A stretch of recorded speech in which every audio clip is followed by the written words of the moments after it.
আসসালামু আলাইকুম গাইস, আপনারা সবাই কেমন আছেন? আশা করি সবাই ভালো আছেন। আজকে আমি আপনাদের মাঝে কাঁচকলা, বেগুন ও আলু দিয়ে ইলিশ মাছ ঝোল করে রান্না করা দেখাবো। প্রথমে আমি এই প্যানে ইলিশ মাছগুলি ভেজে নিয়েছিলাম। এখন এই তেলের ভিতরে আমি পেঁয়াজ কাঁচামরিচগুলো দিয়ে দিব।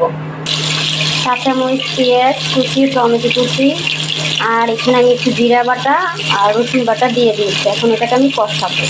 এখন এখানে আমি হলুদ গুঁড়ো, ধনে গুঁড়ো, মরিচ গুঁড়ো দিয়ে দিব। এখন এখানে আমি লবণ দিয়ে দিলাম পরিমাণ মতন। এখন এটাকে আমি কষাবো। আমি এখানে এখন সবজিগুলো দিয়ে দিয়েছি, আলু, কাঁচকলা, একটা বেগুন দিয়েছি। আমার তরকারি কষানো হয়ে গেছে। এখন এখানে আমি মাছগুলো দিয়ে দিব।